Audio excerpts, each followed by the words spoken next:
Extra weight is a big problem. The South Spartans are defending CIF champs, and they're looking to win league again. The South Spartan girls soccer team lost quite a few starters last season to graduation, but that doesn't hamper the spirits of this season's starters or the girls on the bench. Josephine Lee takes us to a quick look over the win against Lawndale. The Lady Spartans face Lawndale, continuing their quest to capture the Pioneer League.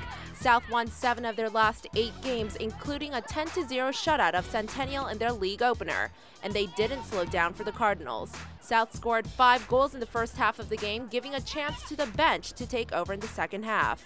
Well, it was a good game for us. We got a chance to come out and get a good game in before next week's important games against El Segundo and North. Give the chance for a lot of the girls to that hadn't been playing a lot to come in and play the second half. First half we dominated. We put 5 goals in. Good workup, good goals. But again, second half was a little bit of a chance to get the girls in and that hadn't played very much, and I thought they did well. The green and white are headed off to a perfect start in the league, shutting out Pioneer opponents with a combined score of 15-0.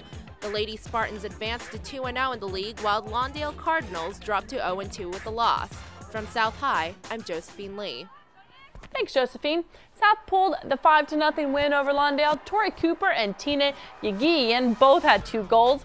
Let's take a look at the rest of the scores from the field. It was a team effort to beat Lawndale, 6-0 in the league opener for Torrance.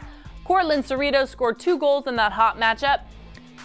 The Lady Eagles of El Segundo took advantage of the Lady Saxons, winning 5-0 in Pioneer League play. And the West Warriors couldn't keep the nearly perfect Miracosta Mustangs, losing by 2 goals. More scores on the way. For Prep Boys Soccer, Kevin Callanan led his team with 2 goals in their 4-0 win over LaSalle. The Tartars pulled out a win over Lawndale 2-1.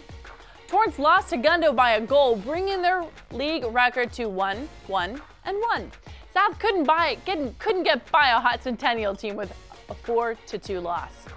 South beat Lawndale in overtime with a goal in the final seconds by Daniel Lamas. And the West Warriors crushed Peninsula 5-2 in the first Bay League matchup of the year. Taylor Farish and Andrew Johnson had 2 goals apiece. And the Battle of the Beach was won with West winning over Miracosta. Cameron Cruppy is back off the injured reserve list and put one in the back of the net to cap the win. That's it for news from the pitch. We'll have more next week. Let's go back to the court. It's a big game of the El Camino men's basketball team that I'm talking about. Head coach Mike Finnison's team is struggling this season. In recent games, the players get their game going, but it's too late in most circumstances. SportsDesk reporter Michael French knows the Warriors the best and lets us in on the game over LA Pierce College.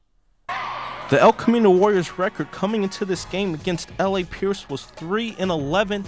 They've kept every game close but have had trouble putting games away, and this contest was their last chance to improve as a team before the upcoming South Coast Conference play, and head coach Mike Finnison wanted the team to worry about playing solid defense.